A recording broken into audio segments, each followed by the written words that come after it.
నమస్కారం. శ్రీవార్త న్యూస్కి స్వాగతం. మున్సిపల్ కార్మికులు చేస్తున్న సమ్మెకు సంఘీభావం తెలిపిన కందికుంట వెంకటప్రసాద్. ఈ సందర్భంగా ఆయన మాట్లాడుతూ రాష్ట్ర ప్రభుత్వం ఎన్నికల్లో హామీ ఇచ్చిన సమస్యలని పరిష్కరించాలని ఆయన డిమాండ్ చేశారు.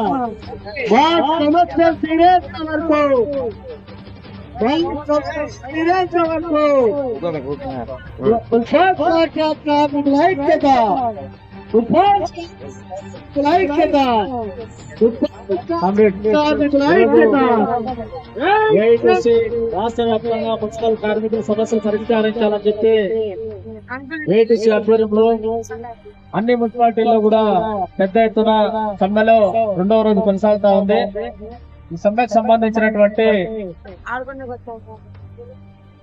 మున్సిపల్ కార్మికులు కాంట్రాక్ట్ అవుట్సోర్సింగ్ కార్మికుల్లో వెంటనే రెగ్యులర్ చేయాలని చెప్పి సమాన పనికి సమాన వేతనం ఇవ్వాలని చెప్పి సుప్రీంకోర్టు తీర్పు ప్రకారం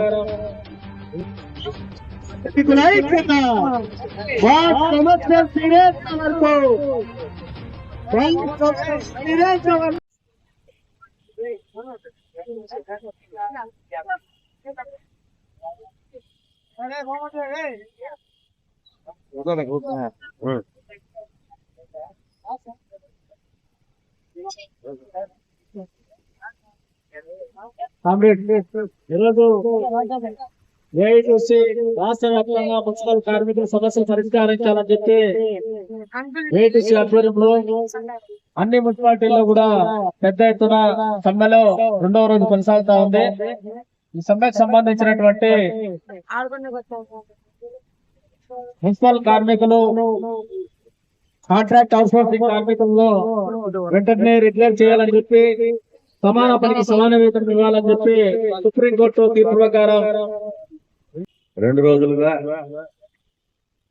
కదిర్లోనే కాదు రాష్ట్ర వ్యాప్తంగా కూడా మున్సిపల్ కార్మికులు అదే రకంగా మున్సిపాలిటీలో ఉన్నటువంటి ఇంజనీరింగ్ విభాగంలో పనిచేస్తున్నటువంటి కాంట్రాక్ట్ వర్కర్స్ వీళ్ళందరూ కూడా చేస్తున్నటువంటి సమ్మెకు మద్దతుగా తెలుగుదేశం పార్టీ తరఫున ఈ రోజు ఇక్కడ ఆహ్వానించి మమ్మల్ని కూడా వాళ్ళ మద్దతు తెలపమని చెప్పినటువంటి భారత కమ్యూనిస్ట్ పార్టీ సోదరులకి అదే రకంగా ఏఐటియుసి సోదరులకి ఆ విభాగానికి పనిచేస్తున్నటువంటి సమ్మెలో ఉన్నటువంటి మున్సిపల్ వర్కర్స్ కి ఇంజనీరింగ్ విభాగం వర్కర్స్ కి అందరికి కూడా పేరు పేరు నమస్కారాలు తెలుపుకుంటూ జగన్మోహన్ రెడ్డి ఏదైతే అధికార కాంక్షతో ఆ రోజున పాదయాత్ర పేరు మీద అలవికానటువంటి హామీలన్నింటినీ కూడా గుర్తిస్తూ ప్రతి ఒక్కరిని కూడా మొదలు పెట్టుకు తలపప్పం గడుపుతున్నాడో ఈ రోజున అన్ని వర్గాల వాళ్లకు 4 సంవత్సరాల కాలం తర్వాత వాస్తవాలటువంటి పరిస్థితులు ఈ రాష్ట్ర వ్యాప్తంగా నెలకొన్నాయి.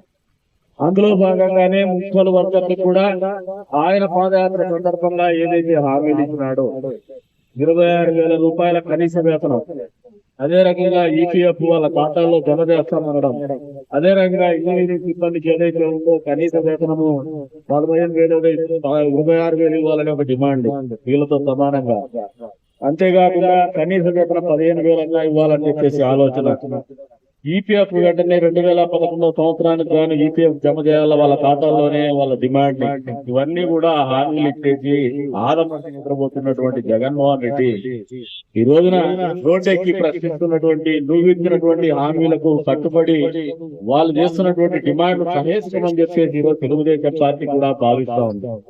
అంతేకాదు వాళ్ళకి ఏదైనా పొద్దున్న లేచినప్పటి నుంచి ప్రజారోగ్యం గాని కాపాడేటువంటి పరిస్థితుల్లో పారిశుద్ధ్యం చేసేటువంటి ఈ వర్కర్స్ వాళ్ళ ఆరోగ్య సమస్యలు వచ్చినప్పుడు వాళ్ళ ఆరోగ్య సమస్యలు కూడా తీర్చల్లా ఈఎస్ఐ హాస్పిటల్ ద్వారా గాని స్థానికంగా ఉన్నటువంటి ఏదైనా హాస్పిటల్ ద్వారా గాని వాళ్ళ ఆరోగ్య సమస్యలు కూడా పరిష్కారం చేయాలా, వాళ్ళ ఆరోగ్యాన్ని పరిరక్షించాలని చెప్పేసి చేస్తున్నటువంటి డిమాండ్ కూడా తెలుగుదేశం పార్టీ అనేది చేసే ఆలోచన చేస్తా ఉన్నాం. వాళ్ళకి సంపూర్ణంగా మద్దతు తెలుస్తా ఉన్నాం.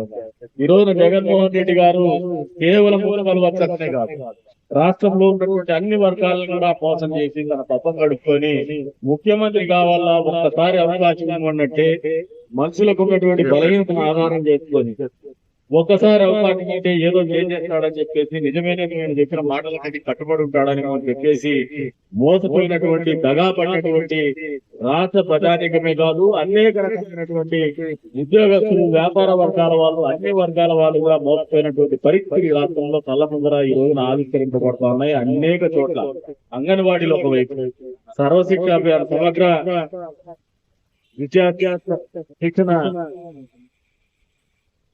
స్టాఫ్ ఒకవైపు, మున్సిపల్ వర్కర్స్ ఒకవైపు, భవన నిర్మాణ కార్మికులు ఒకవైపు, అన్ని ఉపాధ్యాయ వర్గాలు ఒకవైపు, ప్రతి ఒక్క వర్గం కూడా రోడ్డు ఎక్కినటువంటి పరిస్థితి మనం గమనిస్తాం.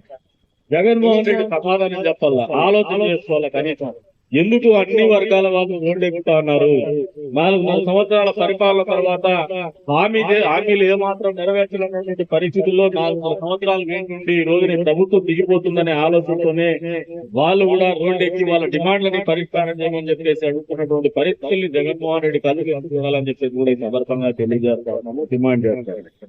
ఈ రోజున ఏదైతే వర్తిస్తున్నారో మీరు పోరాడుతూ ఉన్నారు, మీ హక్కుల కోసం పోరాడుతున్నారు, మీ జీవితాల్లో మార్పు రావడానికి ఏదైతే గడిచిన 400 సంవత్సరాల కాలంలో ఉప్పు రేటు పెరిగింది, దిక్కు రేటు పెరిగింది, ఉప్పు రేటు అంటే గ్యాస్ బండ రేటు పెరిగింది, నూనె రేటు పెరిగింది, నిత్యావసర వస్తువుల ధరలు పెరిగినాయి, పెట్రోల్ ధరలు పెరిగినాయి, డీజిల్ ధరలు పెరిగినాయి. కానీ మీ జీతాలు మాత్రం పెరగలేదు.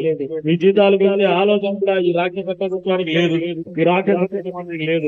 ఇప్పటికైనా కళ్ళు వేసుకోమంటున్నాను.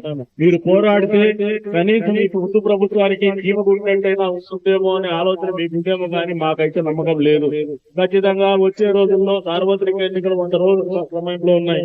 100 రోజుల తర్వాత ఖచ్చితంగా ఎన్నికలు రాబోతున్నాయి. ఈ రాష్ట్రంలో మార్పుకు మీరు కూడా మొదలు ఆలోచన చేయండి. తెలుగుదేశం పార్టీకి అవకాశం ఇవ్వండి. భవిష్యత్తులో ఈ ప్రభుత్వానికి బుద్ధి చెప్పండి. మీ ఓటు హక్కుదారని చెప్పేసి వాళ్ళకు కూడా తెలియజేస్తాను. అంతేకాదు ఎప్పుడు కూడా ఏ ప్రభుత్వం కూడా ప్రజల్ని కన్నబిడ్డల్లాగా పరిపాలన చేయించినటువంటి ప్రభుత్వాలు మనుగడ కొనసాగిస్తాయి గాని వాళ్ళ పంట కన్నీటి పెట్టినటువంటి ప్రభుత్వాలు గాని వాళ్ళ కడుపు మంట అర్థం చేసుకోలేనటువంటి ప్రభుత్వాలు గాని మనుగడ సాగించినటువంటి పరిస్థితులు ఏ రాష్ట్రంలో కూడా ఏ దేశంలో లేదనేది వాస్తవాన్ని ఈ సందర్భంగా తెలియజేస్తాను. జగన్మోహన్ రెడ్డి ఇప్పటికైనా ఒకసారి వీళ్ళు రోడ్డు ఎక్కినటువంటి పరిస్థితులు గమనించి నువ్వు చెప్పినటువంటి హామీ మాట ఎక్కితే మాట తప్పను మడమ దుప్పనని మాట్లాడుతున్నటువంటి ముఖ్యమంత్రి మున్సిపల్ అడ్మినిస్ట్రేషన్ మినిస్టర్ అయినా కూడా ఈ రోజు ఆలోచన చేసుకోమంటున్నాను. ఈ రోజు మీ ముఖ్యమంత్రి ఏదైనా ఆటవరకు నిద్రపోతుంటే ఆయన మేల్కొల్పండి. ఆయన్ని మేల్కొల్పి ఈ పర్యాటకమైనటువంటి డిమాండ్ ఏమన్నాయో అవి నెరవేర్చమని చెప్పేసి తెలుగుదేశం పార్టీ తరఫున మేము కూడా వాళ్ళకి మద్దతు తెలుస్తూ డిమాండ్ చేస్తున్నాము. ఏదైతే ఈ కార్మికుల కష్టం కావచ్చు, ఈ కార్మికులు పడుతున్నటువంటి ఇబ్బందులు కావచ్చు, ప్రభుత్వాలు తీర్చాల్సినటువంటి కనీస బాధ్యత వాళ్ళకి మేము కూడా తెలుగుదేశం పార్టీ తరఫున ప్రధాన ప్రతిపక్షంగా గుర్తు చేస్తామని చెప్పి తెలియజేసుకుంటూ అవకాశం కల్పించిన వీరందరికీ పేరు పేరు ధన్యవాదాలు తెలుపుతూ సెలవు తీసుకుంటున్నాను. జై హింద్.